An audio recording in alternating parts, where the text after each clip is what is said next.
la confusion qui règne toujours en Russie à l'issue du coup de force de ce week-end.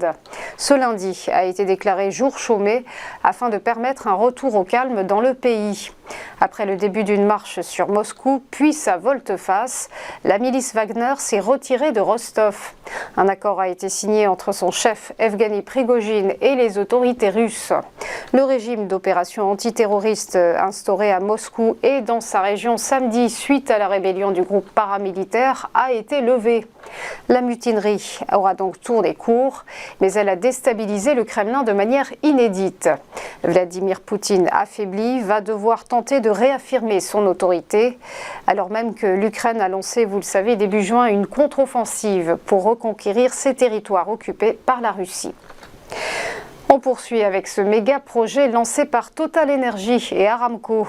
Il s'agit d'un complexe pétrochimique dont les contrats de construction viennent tout juste d'être signés.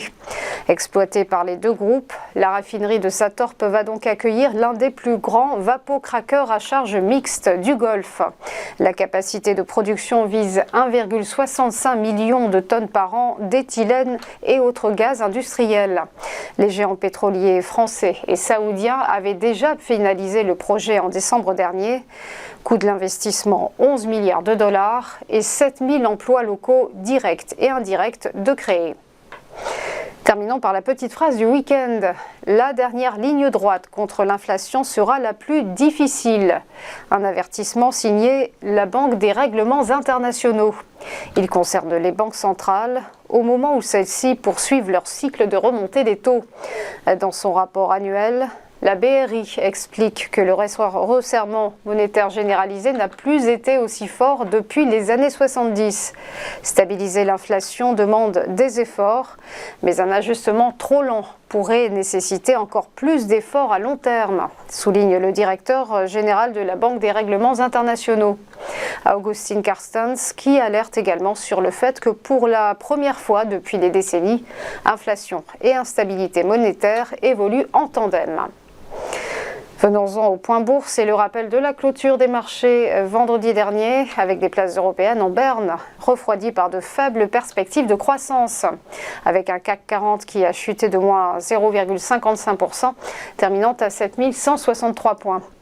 À Francfort, le DAX s'est délesté de moins 0,99% à 15 829 points.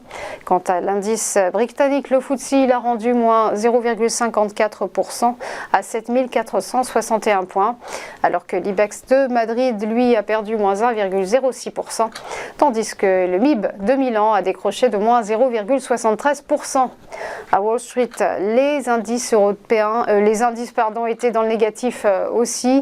Outre-Atlantique, le Dow Jones a fléchi de moins 0,65%, le S&P 500 a décliné de moins 0,77% et enfin le Nasdaq Composite a cédé moins 1,01%.